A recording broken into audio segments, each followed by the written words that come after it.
On this episode of Canine Corner, we're talking all about saving money for pet parents. We'll be sharing some ways to help you and your canine companions spend less. Plus, Melissa Moore from More Money will be talking to us about how to be a prepared pet parent this tax season.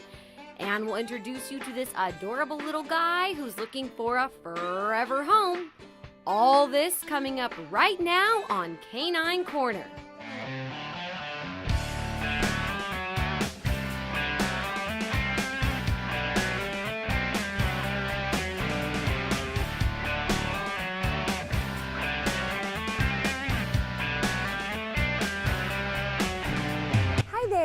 I'm Riannon Trutanich, your host for Canine Corner, the show that your dog will give 2 paws up. Today's episode is all about being financially savvy for Fido. My co-host Popeye Trutanich will be joining me to help me share some money-saving tips for pet parents. And Melissa Moore from More Money will be talking to us about what pet owners need to know for the upcoming tax season.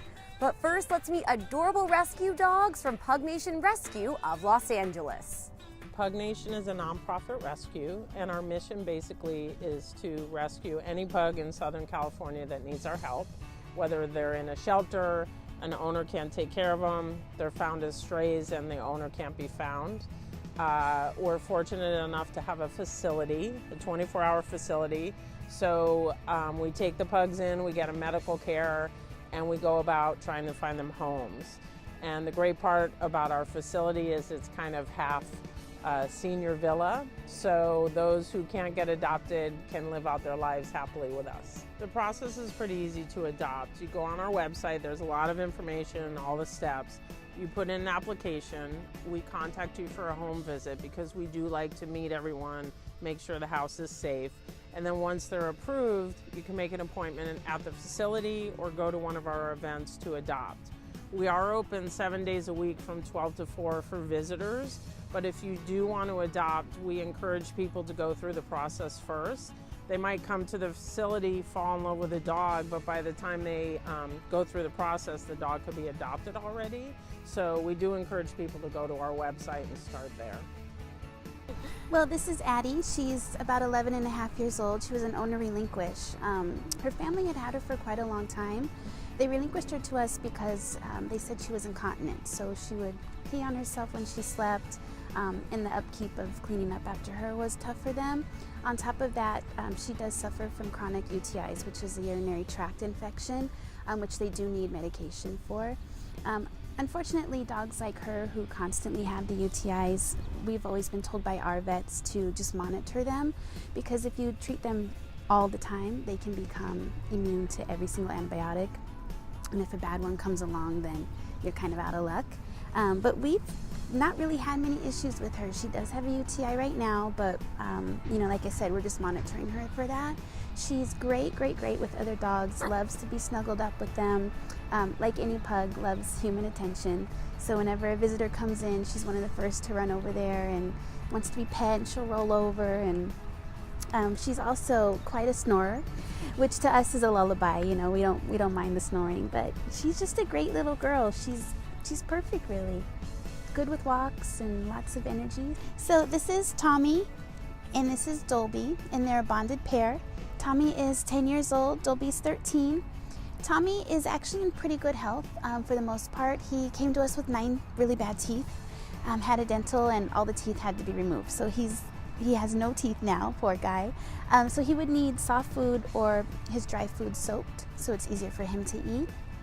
Tommy's great with other dogs. He loves to play. He's got a lot of energy, loves a good walk. So a home with a yard that he can run in or sunbathe in would be great.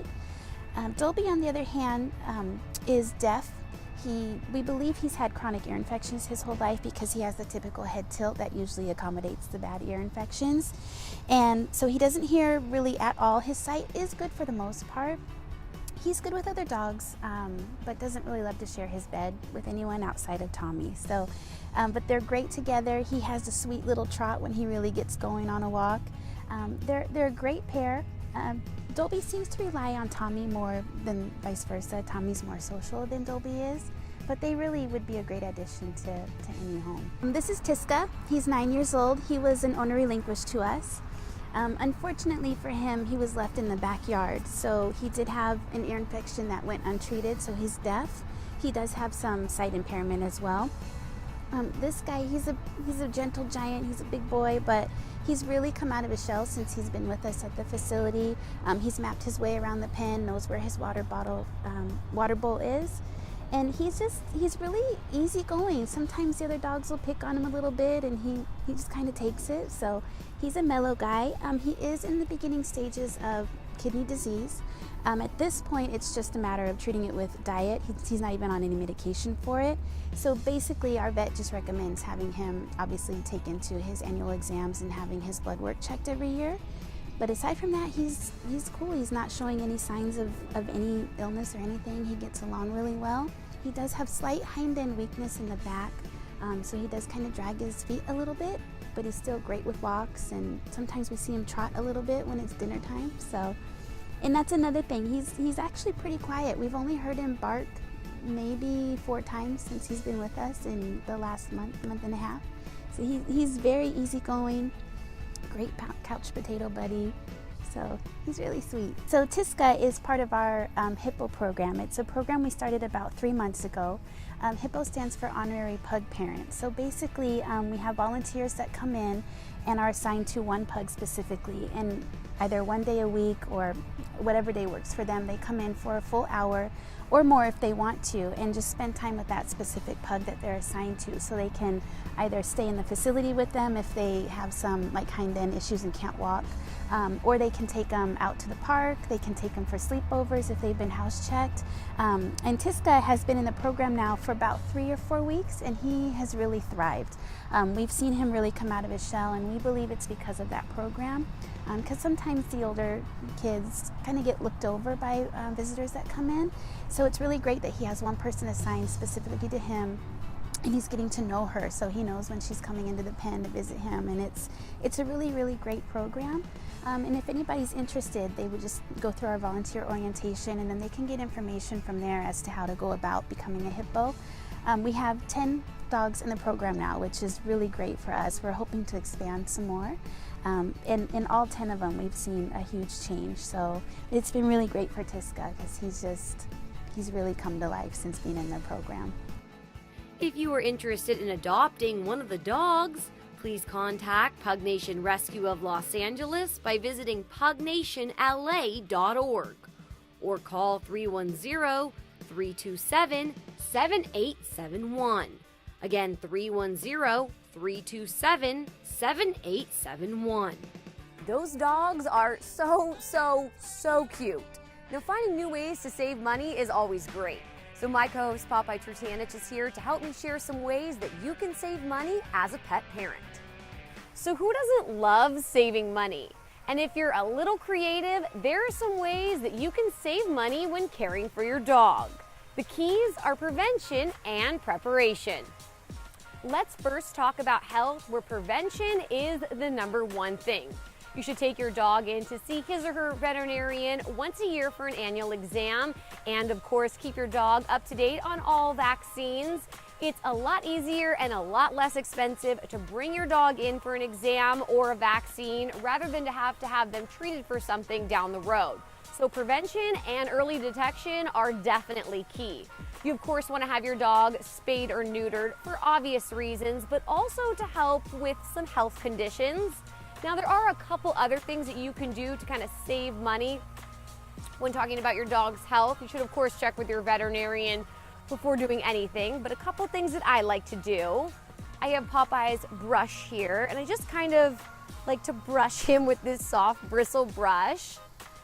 A little hard to do right now as he's very dressed up.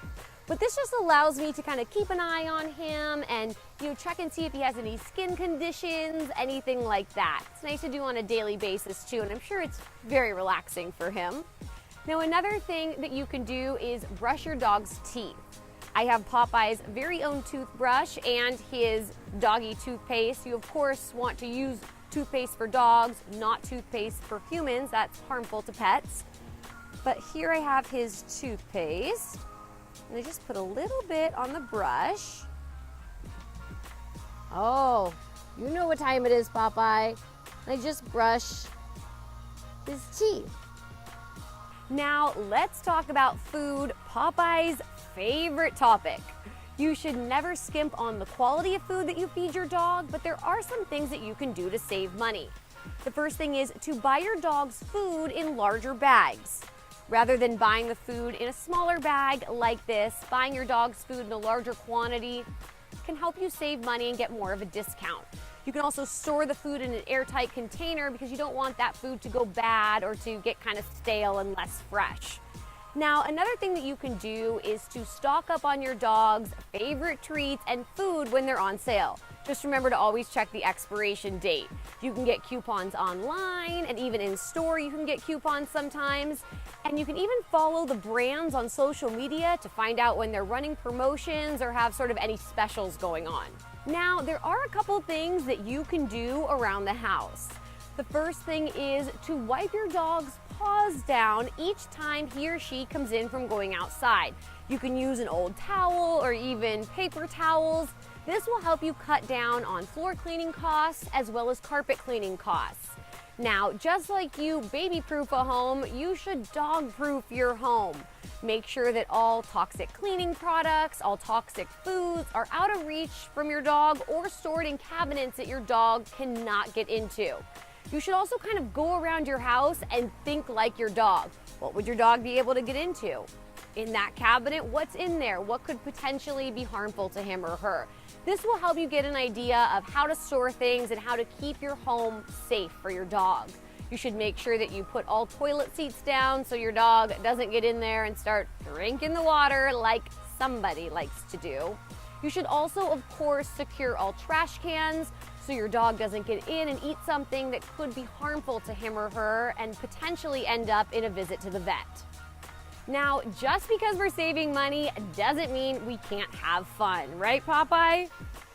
We're gonna talk about a toy that you can make at home, a little DIY to help you save some money rather than going to the pet store and buying something. Now, it just takes a few ingredients, a few things. Just a regular old muffin tin. If you have one at home that you're gonna toss out or give away, keep it and make this for your canine companion. I just got some tennis balls. You can get them at the dollar store, sports store, whenever they're on sale, pick them up. And you're doing a DIY treat puzzle here. So we put a couple treats underneath different ones, and you're gonna let your dog kind of sniff it out. They sell things like this at the store, but they can get a little expensive. So having this version is fun for you to make and then just as fun for your dog to play with. What do you think, Popeye? Get the treat. Get the treat. Get the treat. What's in there? What's in there?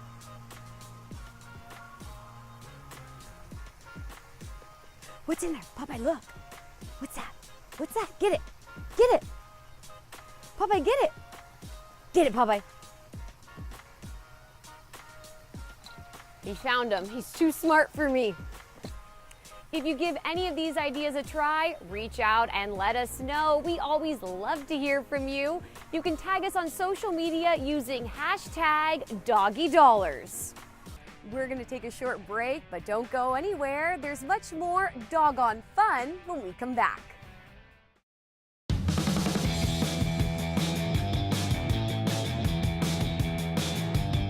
It really is a mobile veterinary clinic on wheels. It's amazing. Yeah. You can't have a better profession where your patients can give you kisses. And they're really cute. Yeah.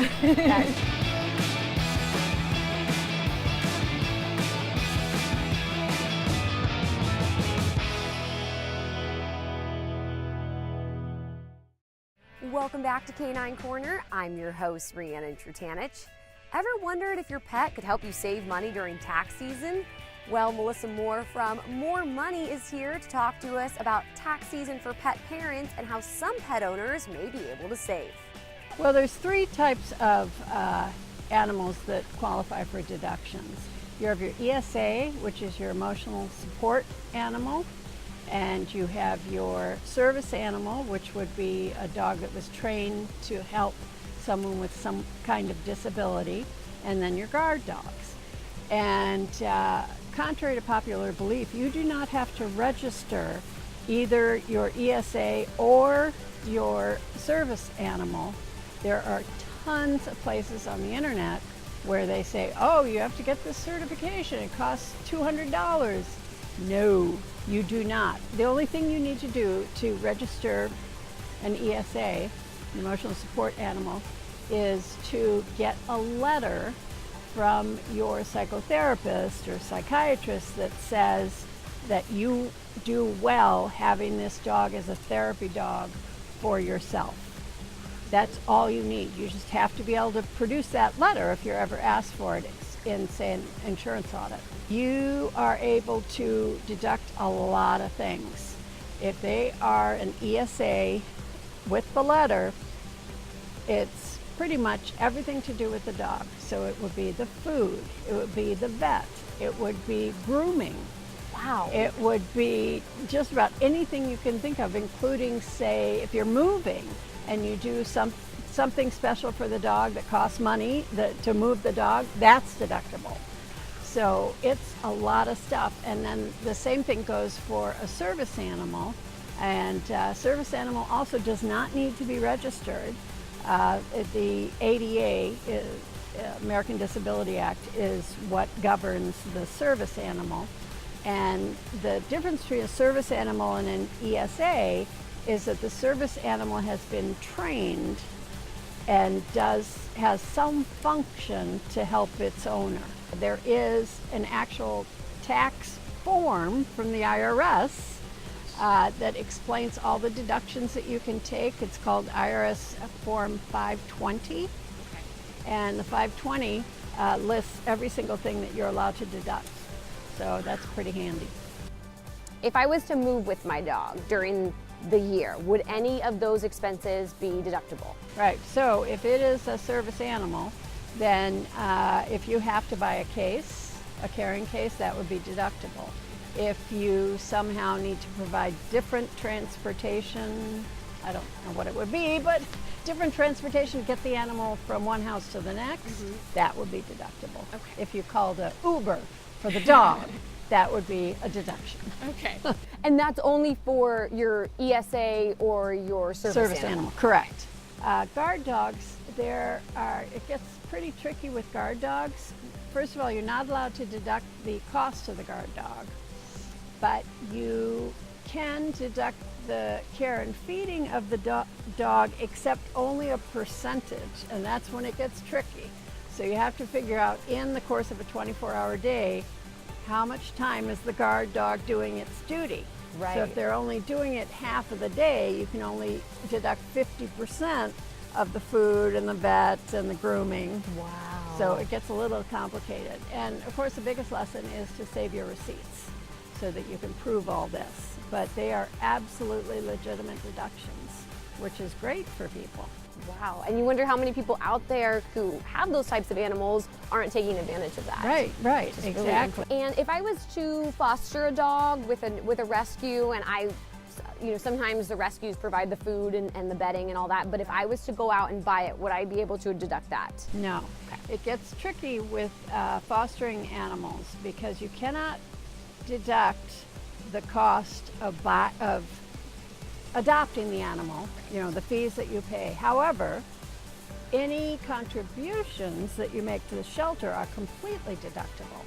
You have to remember that if it's over $250 in terms of your deduction of your charitable giving, then you need the shelter to provide you with a letter thanking you for your deduction, because that's your backup in case of an audit. Okay. What should pet parents sort of keep in mind during tax season? Well, the biggest thing is to keep the pets off the dining room table where you've spread all your receipts and you're trying to organize. In terms of actually watching out for your pet, there's really nothing that you need to do. How should I keep my dog organized in terms of maybe keeping track of their expenses? What's kind of a good way to do that, or good ways? Well, having a book that you're writing down every single expense. This is for service animals. You don't have to do this if it's your pet. And since none of your pet expenses are deductible, you don't really have to do anything special in terms of the receipts. Okay. Because none of it's deductible.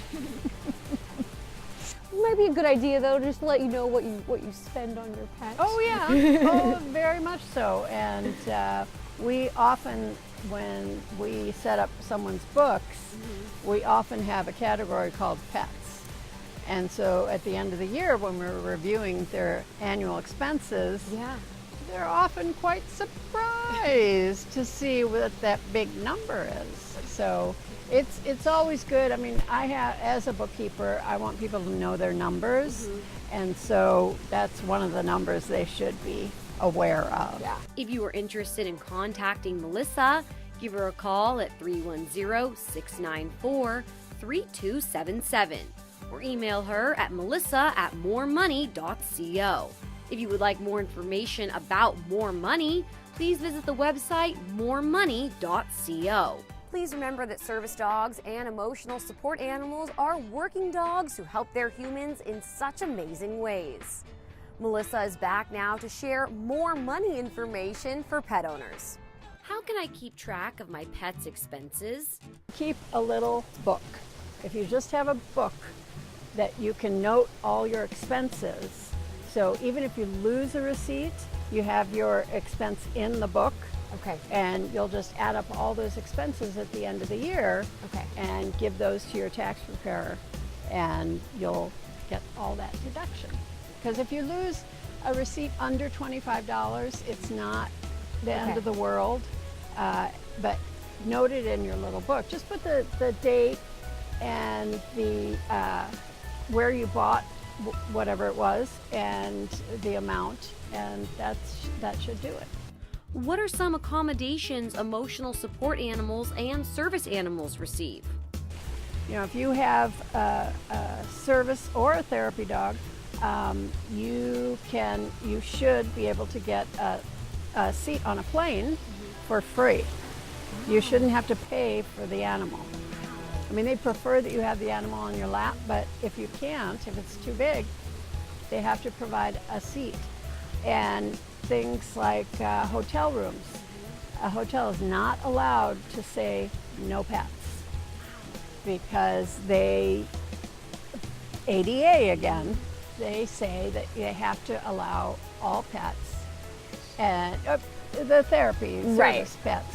And then at the same time, the hotel cannot charge a cleaning fee, which is what they try to stick you with because you have a dog, and that's illegal. They can't do that. So it's a lot of little subtle things, but because it's covered under the ADA, it's all very spelled out. If my pet is not an emotional support animal or a service dog, are there any deductions for him or her? If you just have a pet, I'm sorry to say that there's really no deduction whatsoever because you're on your own. So not that food or anything like that. Okay. What is your biggest money-saving tip for pet owners? Definitely comparing your prices. Amazon is a good one. Costco is a good one. Buying in bulk is always smart because you're always going to pay less if you buy in bulk. And face it, your dog's definitely going to eat all that food eventually. So buying in bulk is a big thing. Should I create a budget for my pet?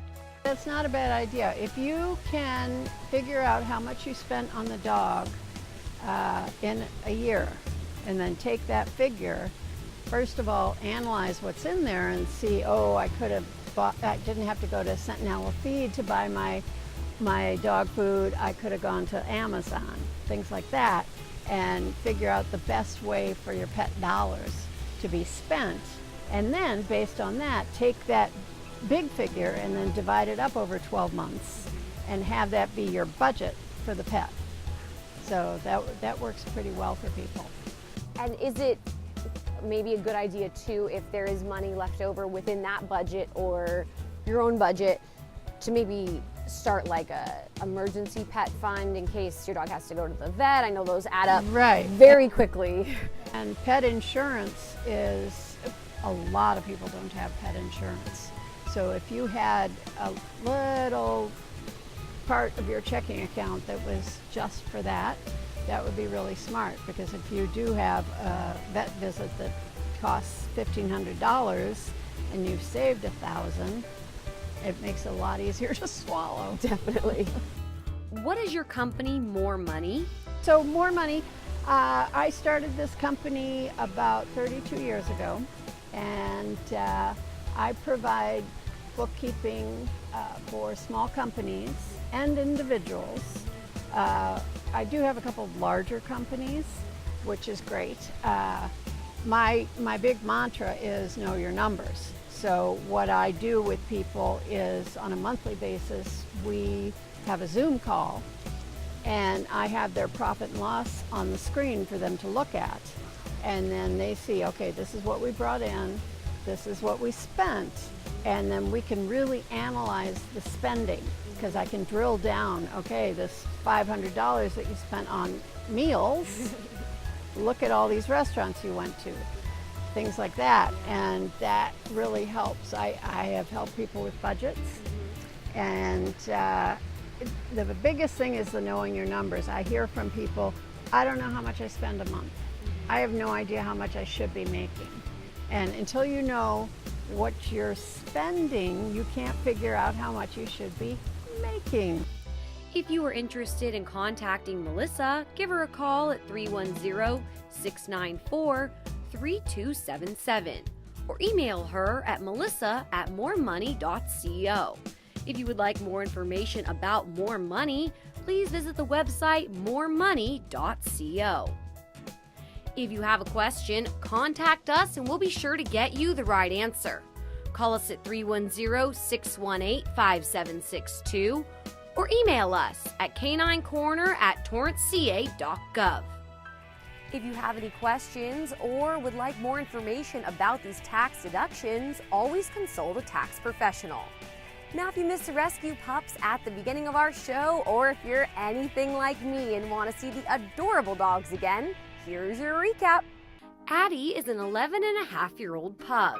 She's a very sweet dog. She gets along with other dogs and loves snuggling with them. She likes going on walks and has good energy. She loves human attention and can't wait to have a family to call her own. Dolby and Tommy are a bonded pair. Dolby is 13 years old and Tommy is 10 years old. They are both very sweet dogs. Tommy has a lot of energy and loves to play. They both love spending time together. They would be a great addition to your family. Tiska is a 9-year-old pug. He is a very easygoing dog. He gets along with other dogs. He is very sweet and would love to have a family he can just hang out at home with. If you are interested in adopting one of the dogs, please contact Pug Nation Rescue of Los Angeles by visiting pugnationla.org or call 310-327-7871. Again, 310-327-7871. If you want even more Canine Corner or just want to say hello or share an adorable photo of you and your fur baby with us, we always love to hear from you. Be sure to like our Facebook page and follow me on Instagram and Twitter. That's all the time we have today. Thanks for joining us here on Canine Corner. I'm Riannon Trutanich, and we'll see you next time.